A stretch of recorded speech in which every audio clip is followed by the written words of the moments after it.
We're here today because we have filed charges against the state of New York. We have filed charges against Kathy Hochul. We have filed charges against Letitia James and Mark Schroeder, who is with DMV. This is a new DOJ, and we are taking steps to protect Americans, American citizens, and angel moms, like the mom standing right behind me, who you're going to hear from in a moment.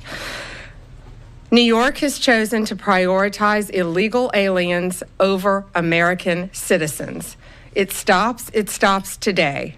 As you know, we sued Illinois, and New York didn't listen. So now you're next. Millions of illegal aliens with violent records have flooded into our communities, bringing violence and deadly drugs with them. With me today, I'm so proud to be joined by Tammy Nobles. Tammy is an angel mom. Her beautiful daughter, Kayla Hamilton, was murdered by an MS-13 member in 2022. Kayla had just turned 20 years old, and she was raped and murdered by someone who should not have been in our country. Yet, he was released, flown to Maryland, where he committed this violent murder. I just want you to hear from Tammy. Tammy represents not only herself and her family, but all of the great angel moms around this country who have suffered because of what the Biden administration did, and it is over.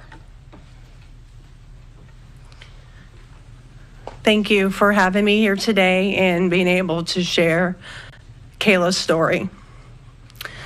Her murderer was able to come across the border knowing that he was flagged as an MS-13 gang member, and he had a criminal record in 2020 in El Salvador for illicit gang activity.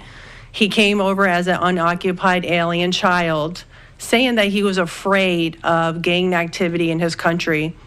Health and Human Services called him a nice boy, and he showed age-appropriate behavior. That fell so wrong when he murdered my daughter. He ended up in Maryland, where he was able to rent a room in the same mobile home as her. We thought it was a legit company that were renting out these rooms, but it turned out that it was another illegal immigrant who owned these mobile homes. And he knew Walter from El Salvador. He knew him and allowed him to rent a room with my child. Kayla just turned 20 years old 3 days before she was murdered. Her murderer was only living there for 5 days before he viciously strangled her, raped her, and left her on the floor like trash and robbed her of $6. I have been sharing her story for over 2.5 years to bring change, because this should have not have ever happened to Kayla, and it shouldn't be happening to other families being hurt by the border. Homeland Security did not do their jobs. They did not check his background. You know, they did say that he was processed. So if they processed him, they knew that he was a gang member and still allowed him here. Health and Human Services did not verify the sponsor and allowed him to go with a sponsor that they don't even know if it was his cousin or his aunt. And he was able to leave the sponsor's house to go live wherever he wanted.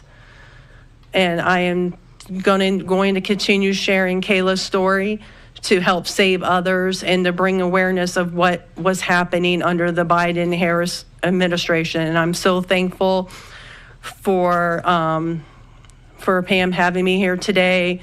And I'm so thankful for the opportunities I got from Trump and any other platform, people who allowed me to share her story, because this is going to end. No other parent should suffer by having their child murdered by somebody that shouldn't be here. And I'm going to continue, sharing it, and for Kayla, and also for others. Thank you. Understanding that he also admitted to other murders, correct? Multiple murders. Yes, he wrote a letter, and it was intercepted in jail that he committed 4 murders and 2 rapes. And that's who we were letting walk into our country. And that's why President Trump has directed this to stop. And if you don't comply with federal law, we will hold you accountable. We did it to Illinois, strike 1. Strike 2 is New York. And if you are a state not complying with federal law, you're next. Get ready. And the great men and women of law enforcement are standing behind me today. We have FBI, DEA, ATF agents. They put their lives on the line every single day to protect us. And what New York has, they have green light laws, meaning they're giving a green light to any illegal alien in New York where law enforcement officers cannot check their identity if they pull them over. Law enforcement officers do not have access to their background.